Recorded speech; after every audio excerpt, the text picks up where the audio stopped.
मित्रों, एक बार माता पार्वती ने भगवान शिव से पूछा, प्रभु, जो पुरुष पराई स्त्री के बस में रहते हैं उनकी पत्नी को क्या उपाय करना चाहिए जिससे वो पुरुष पराई स्त्री को कभी गलत निगाह से ना देखें और चरित्रवान बन के रहें। फिर भगवान शिव कहते हैं, पार्वती, तुम्हारा प्रश्न बहुत ही महत्वपूर्ण और ज्ञानवर्धक है। अब मैं तुम्हें एक ऐसा उपाय बताऊंगा जो कलयुग के पुरुषों पर पूरी तरह से असरदार है। मगर उपाय बताने से पहले मैं तुम्हें एक कहानी सुनाता हूँ। इस कहानी को बड़े ही ध्यान से सुनना, फिर तुम्हारी समझ में आ जाएगा कि ये उपाय कैसे करना है। तो मित्रों, कहानी शुरू करने से पहले मेरा आप सभी से अनुरोध है कि आप हमारी कहानी में खो जाएं। उससे पहले हमारे चैनल को सब्सक्राइब करके बेल आइकन अवश्य दबा लें, जिससे हमारी हर वीडियो का नोटिफिकेशन सबसे पहले आप तक पहुंच सके और आप हमारी हर वीडियो से प्राप्त ज्ञान का अपने जीवन में लाभ उठा सकें। तो आइए कहानी शुरू करते हैं। भगवान शिव कहते हैं, पार्वती, एक सैनिक था जो बहुत सालों तक अपने राजा की सेवा करता रहा, पर अंत में उसे बिना वेतन या इनाम के निकाल दिया गया। अब उसे ये समझ में नहीं आ रहा था कि वो अपनी रोटी कमाने के लिए क्या करे। वो बड़े उदास मन से घर की तरफ चल दिया। वहीं पूरा दिन चलने के बाद में शाम को वो एक घने जंगल के पास पहुंचा।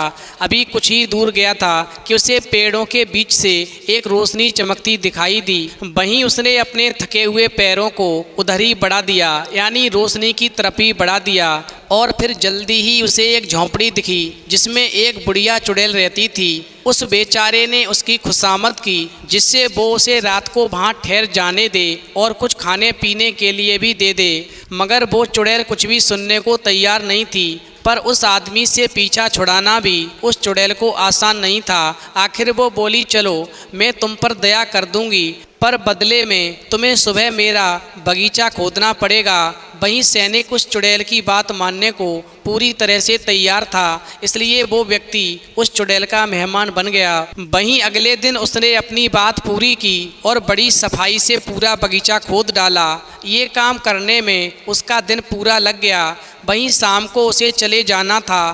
तब वो बुढ़िया से बोला कि सारा दिन काम करने से मैं बहुत ज़्यादा थक गया हूँ, मुझे एक रात और ठहर जाने दो।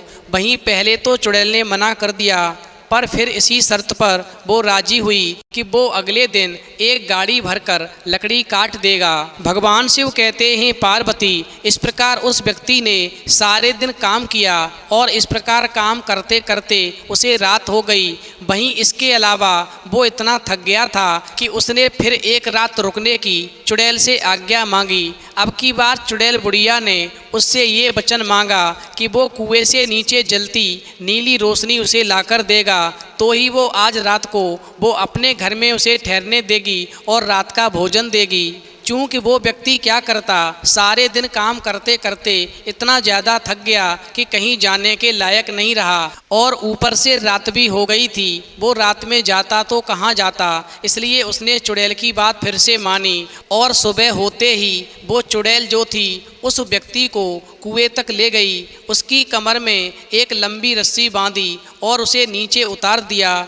वहीं कुएं में जैसा कि चुड़ैल ने बताया था नीली रोशनी थी। वहीं नीली रोशनी लेने के बाद में उस व्यक्ति ने रस्सी हिलाकर चुड़ैल को इशारा दिया कि वो उसे ऊपर खींच ले, पर उसने सैनिक को बस इतना ऊपर खींचा कि हाथ बढ़ाकर वो सैनिक से रोशनी ले सके और कहने लगी, मुझे पहले रोशनी पकड़ा दो, मैं संभाल लूँगी। चूँकि सैनिक बहुत चालाक था, सैनिक पहले ही भांप गया कि चुड़ैल का इरादा ठीक नहीं है। ये मुझसे जैसे ही नीली रोशनी लेगी वैसे ही मुझे कुएं में धकेल देगी।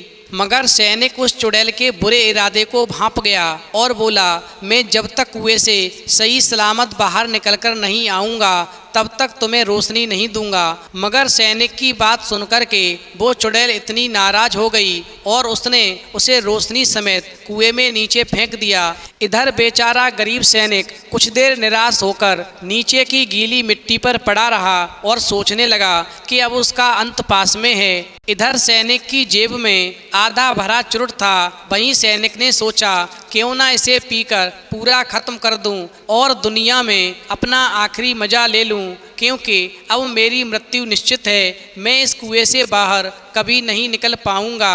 और फिर ऐसा सोच कर के उस सैनिक ने नीली रोशनी से उस चुरुट को जलाया और पीने लगा। तभी अचानक धुएं का बादल उठा और उसके बीच से एक काला बौना आता दिखाई दिया। वहीं वो कहने लगा, सैनिक तुम्हें क्या चाहिए? तो सैनिक ने जवाब दिया, कुछ नहीं। तो बौने ने कहा, तुम नीली रोशनी के मालिक हो, इसलिए मुझे तुम्हारी हर बात माननी होगी। वहीं सैनिक ने कहा, मुझे सबसे पहले इस कुएं से बाहर निकालो। वहीं उसके कहने की देर थी कि बौना आदमी उस सैनिक का हाथ पकड़कर उसे नीली रोशनी समेत ऊपर ले आया। उधर सैनिक फिर बोला, अब एक दया और करो, उस बुढ़िया को मेरी जगह कुएं में डाल दो। भगवान शिव कहते हैं, पार्वती कभी किसी के साथ में दगा नहीं करना चाहिए। चुड़ैल ने उस भोले भाले गरीब सैनिक के साथ में दगा किया और उसको कुएं में धकेल दिया। उसको फल मिला, क्योंकि बौने ने उस सैनिक के कहते ही उस चुड़ैल को लाकर के उस कुएं में धकेल दिया और फिर उस चुड़ैल का खजाना ढूंढना शुरू कर दिया। उधर सैनिक जितना सोना चांदी लेकर जा सकता था उतना उठाने लगा। फिर बौने ने कहा, अगर कभी मेरी ज़रूरत पड़े तो तुम सिर्फ नीली रोशनी से अपना पाइप जलाना, मैं फौरन तुम्हारे पास में उपस्थित हो जाऊंगा। भगवान शिव कहते हैं, पार्वती सैनिक अपनी खुशकिस्मती से बहुत ही खुश था। वो पहले शहर की सबसे महंगी सराय में गया और उसने कुछ बढ़िया कपड़े बनवाए और अपने लिए एक अच्छा सा कमरा तैयार करने को कहा। और ये सब हो जाने पर उसने बौने को बुलाया और कहा, राजा ने मुझे एक पैसा भी न देकर भूख प्यास से मरने को छोड़ दिया था। अब मैं उसे दिखाना चाहता हूँ कि मैं मालिक हूँ। तुम एक काम करो, आज शाम को राजा की बेटी को यहाँ लाओ, उसे मेरी सेवा करनी होगी। वहीं बौना बोला, ये खतरनाक काम है, पर चला गया और राजमहल में पहुँच गया। फिर गहरी नींद में सोती हुई राजकुमारी को सैनिक के पास में ले आया। वहीं अगले दिन वो सुबह जल्दी ही उस राजकुमारी को वापस राजमहल में छोड़ आया। उधर राजकुमारी अपने पिता को देखते ही कहने लगी, पिताजी मैंने पिछली रात को एक अजीब सा सपना देखा। मुझे लगा कि मुझे हवा में उड़ाकर एक सैनिक के घर ले जाया गया। वहाँ मैंने नौकरानी की तरह उस सैनिक की सेवा की। वहीं राजा इस अजीब कहानी के बारे में सोचता रहा। फिर उसने अपनी बेटी से कहा कि वो अपनी जेब में छेद करके मटर भर ले। जो वो कह रही है अगर वो सपना नहीं सच हुआ तो गली में मटर के दानों के गिरने से ये पता लग जाएगा कि वो बौना आदमी तुम्हें किधर लेकर के जाता है। और फिर राजा की बात को सुनकर के राजकुमारी ने वैसा ही किया। वहीं बौने ने उन दोनों के बीच की बात सुन ली और शाम होने पर सैनिक ने फिर से राजकुमारी को लाने के लिए आज्ञा दी। वहीं बौने ने दूसरी गलियों में भी मटर के दाने पहले से ही बिखेर दिए, जिससे राजा पूरी तरह से असमंजस में फंस जाए कि उसकी राजकुमारी कौन सी दिशा में गई है। भगवान शिव कहते हैं, पार्वती इस प्रकार राजा को ये जानना मुश्किल हो गया कि राजकुमारी की जेब से कौन से मटर के दाने गिरे हैं, क्योंकि कई गलियों में मटर के दाने बिखरे थे। इधर लोग बाग सारा दिन मटर के दाने बटोरते रहे और साथ ही ये भी सोचते रहे कि इतने सारे दाने अचानक कहाँ से आ गए। वहीं अगले दिन राजकुमारी ने फिर राजा को बताया कि उसके साथ में आज रात को भी तीसरी बार वैसा ही हुआ। तो राजा ने कहा, इस बार तुम अपने साथ में एक जूता ले जाना और वहाँ पर छिपा देना जहाँ पर वो बौना तुम्हें लेकर जाता है। मगर बौने ने इस बार भी राजा और राजकुमारी के बीच की बातों को सुन लिया। और फिर जब सैनिक ने फिर से उस बौने को राजकुमारी को लाने को कहा तो बौना बोला, इस बार मैं तुम्हें बचा नहीं सकता। मुझे लगता है कि इस बार तुम जरूर पकड़े जाओगे और ये तुम्हारा दुर्भाग्य होगा। पर सैनिक नहीं माना तो बौने ने समझाया कि ध्यान रखना, सुबह जल्दी शहर के दरवाजे से बाहर निकल जाना, अन्यथा निश्चित राजा तुम्हें इस बार पकड़ लेगा। वहीं राजकुमारी ने पिता के कहे अनुसार सैनिक के कमरे में इस बार एक जूता छिपा दिया और उसके वापस पहुंचने के बाद में राजा ने पूरे शहर में जूता ढूंढने का आदेश दिया।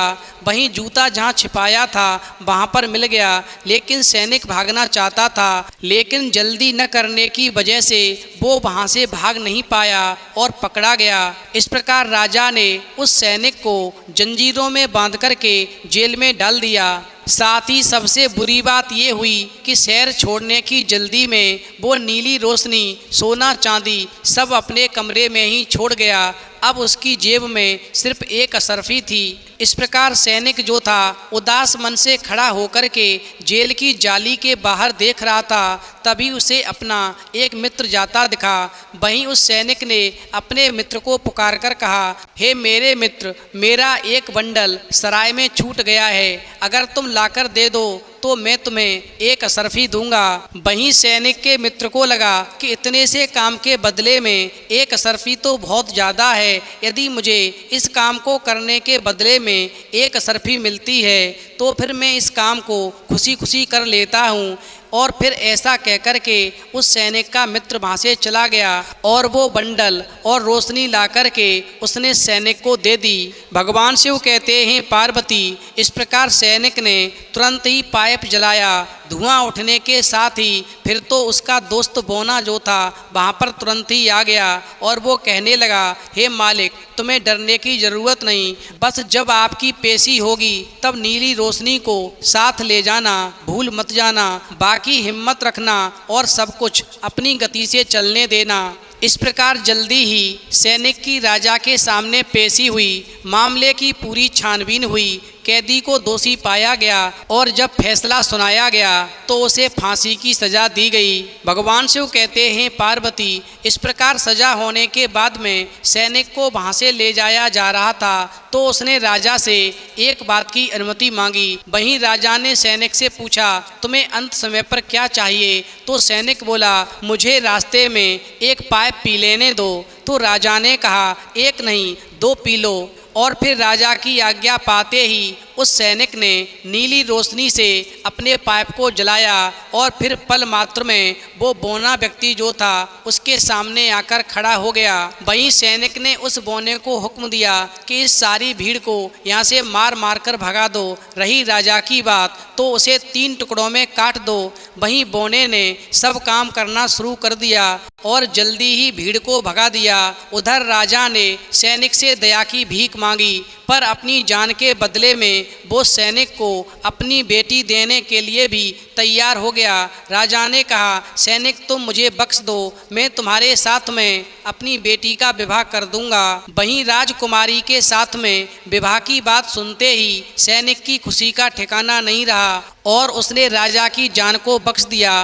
वहीं वो सैनिक जो था राजपाट का पूरी तरह से मालिक हो गया। भगवान शिव कहते हैं, पार्वती, इस प्रकार राजा की मृत्यु हो जाने के बाद में वो सैनिक उस राज्य का राजा बना और वो अपने पैसे के घमंड में फिर इतना चूर हो गया कि अपनी पत्नी को छोड़कर के अय्याशी करने लगा, पराई स्त्रियों को अपने चंगुल में फंसाने लगा। इस प्रकार उस सैनिक की पत्नी बहुत ज़्यादा दुखी रहने लगी। उसकी समझ में नहीं आ रहा था कि आखिर वो करे तो क्या करे। उसी समय उसे नीली रोशनी की याद आई, जो कहानी उसके पति सैनिक ने उसको एक दिन सुनाई थी। फिर तो राजकुमारी ने नीली रोशनी से एक पाइप को जलाया तो वो बोना तुरंत ही प्रकट हो गया और फिर सैनिक की पत्नी ने बोने को अपना दुख सुनाया। वहीं बोने ने कहा, यदि तुम ये चाहती हो कि तुम्हारा पति सैनिक पराई स्त्री को गलत नज़र से नहीं देखे तो पति के घर से बाहर निकलने से पहले तुम रोजाना 41 दिन तक मोर पंखी से पति के माथे पर कृष्ण जी की पूजा करके केसर का तिलक लगाना। फिर तुम्हारा पति कभी भी पराई स्त्री की तरफ गलत नज़र से भूल कर भी नहीं देखेगा। भगवान शिव कहते हैं, पार्वती, इस प्रकार उस सैनिक की पत्नी ने यानी उस राजकुमारी ने 41 दिन तक अपने पति सैनिक के माथे पर मोर पंखी से केसर का तिलक लगाया, कृष्ण भगवान की पूजा की और फिर इस मोर पंखी के प्रभाव से वो सैनिक जो था पूरी तरह से चरित्रवान हो गया, उसने पराई स्त्रियों पर गलत नज़र डालना पूरी तरह से बंद कर दी। इस प्रकार कहानी सुनने के बाद में माता पार्वती कहती हैं, प्रभु वास्तव में आज की कहानी सुन कर के मेरा मन प्रफुल्लित हो गया।